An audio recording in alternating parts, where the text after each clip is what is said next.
Yeshua, ele era baixo, um pouco média estatura, não era baixo, de média estatura, não tinha aparência e nem formosura, Isaías 53, beleza alguma ouvíamos que o desejássemos, tinha os olhos pretos, cabelinho crespo no casco e curto, e Yeshua era assim. E ele usava uma coisa desta natureza, chamada kippah, e Yeshua, o Salvador do mundo que morreu numa cruz, usava isso aqui na cabeça, e ele também usava exatamente um talite como este. O Salvador do mundo usava um talite como esse, porque é um mandamento, e ele então usava este talite, e Yeshua, e ele era desta maneira: a pele morena, o nariz ou traços meio grosseiros. E Yeshua, prezados ouvintes, era um judeu, e o retrato que vocês vão ver agora é uma reportagem que foi encontrado, baseado no palestino, do judeu da época do Salvador Yeshua. General configuration of the face is determined by the skull, and the face that will emerge from this reconstruction will be broadly similar to the kind of face that this man had when he was alive. The face Neave constructs will be that of a first-century Middle Eastern man, weathered by desert life and hard work, probably one that was old before its time.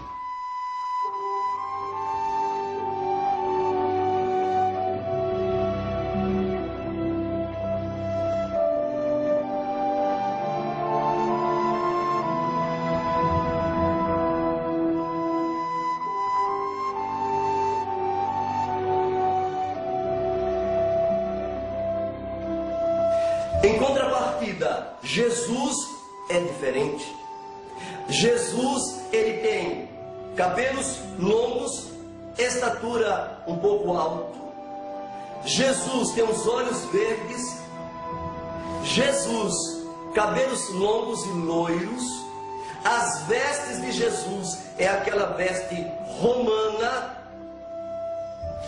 Nada tem a ver com o Salvador do mundo. Este Jesus é verdadeiramente o Salvador de Roma, o Deus celta com aparência germânica. Os germanos, os alemães, eles exatamente tinham uma aparência mais, eles eram os loiros, os olhos azuis. Então este era o Jesus que eles sincretizaram, prezados ouvintes. Fizeram o sincretismo religioso.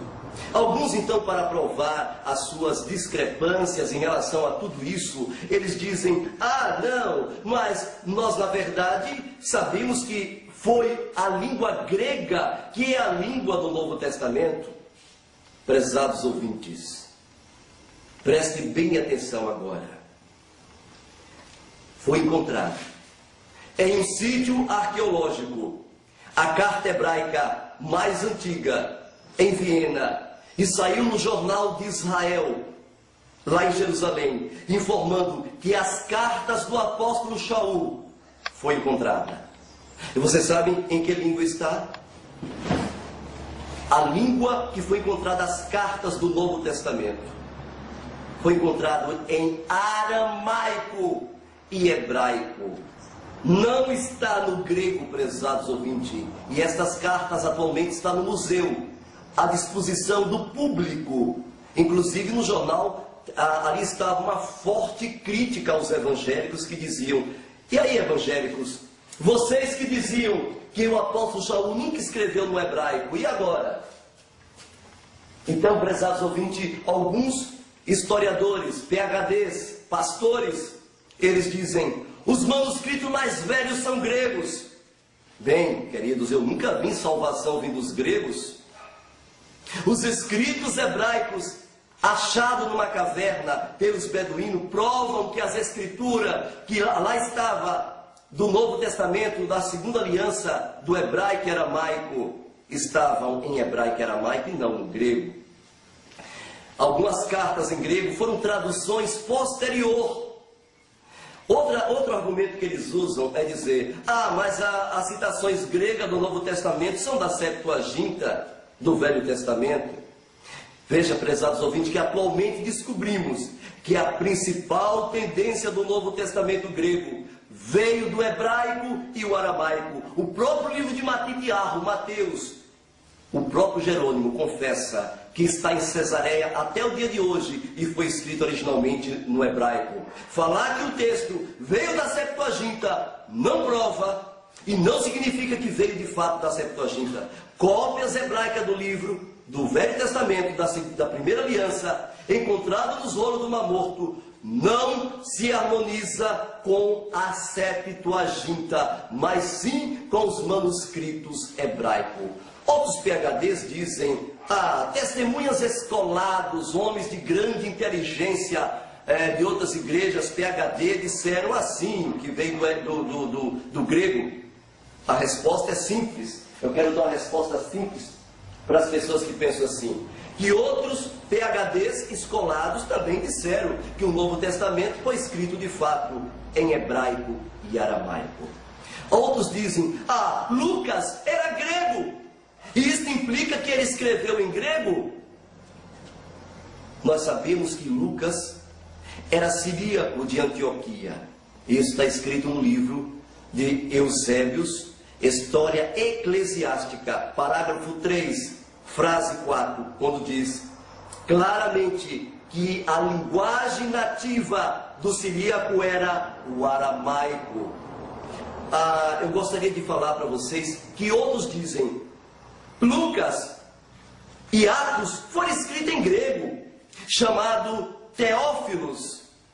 A resposta é interessante. As descobertas arqueológicas atuais mostram que Teófilos era um judeu que foi sacerdote no ano 37 a 41 depois do Messias. E Joséfos fala isso em seu livro Guerras. Quem era exatamente Teófilos? Teófilos era um siríaco convertido ao judaísmo, assim como Lucas. E os sacerdotes, eles escreviam em que língua? Aramaico e não no grego. Os nossos inimigos ainda dizem: o grego era a língua judaica naquele tempo. Vamos ao historiador Joséfos. Vamos lá, vamos pegar o livro de Joséfos, Guerras. Veja ali na página 37, está escrito: o historiador Flávio Joséfo, no primeiro século, testifica o fato que os judeus do primeiro século falavam hebraico. Ele testifica que o hebraico, e não o grego, aqui está escrito no livro de Joséfo, era a língua daquele lugar, naquele tempo. Entretanto, Joséfo não dá uns vislumbres que as moedas de Barcoba, com as inscrições naquela época, estava em aramaico e, em hipótese alguma, prezados ouvintes, estava no grego. Eu gostaria que vocês entendessem que os rolos do Mar Morto, as cartas de Barcoba, todas estas documentos que temos em nossas mãos, dá testemunho que o Novo Testamento foi escrito em hebraico e aramaico. Nós temos aqui, por exemplo, um exemplar completo da Bíblia, exatamente em siríaco, em aramaico e hebraico. Nós temos aqui todo em aramaico e hebraico, as palavras do Salvador Yeshua. E eles fizeram uma mudança terrível, radical, meu prezado ouvinte. Quero também que vocês entendam, que eles dizem: Paulo era helênico, isto é, grego, e escreveu suas cartas em grego. Bem, prezados ouvintes, nós queremos que vocês entendam que pesquisas arqueológicas mostram que Shaul, como eles dizem, Shaul, ele nasceu em Tarso. E você sabe qual era a língua de Tarso? Era a língua grega? Não. Poderia Shaul ter aprendido grego ali? Em hipótese alguma. E ele na adolescência foi aos pés de Gamaliel e aprendeu a expressão que ele usa: eu não sou helênico, eu sou hebreu dos hebreus. Significa: eu não sou pagão, eu não paganizo, eu sou hebreu dos hebreus. Essa expressão poderá então dar ênfase quando diz que Paulo era helênico e que Paulo só falava em grego e pregou Jesus.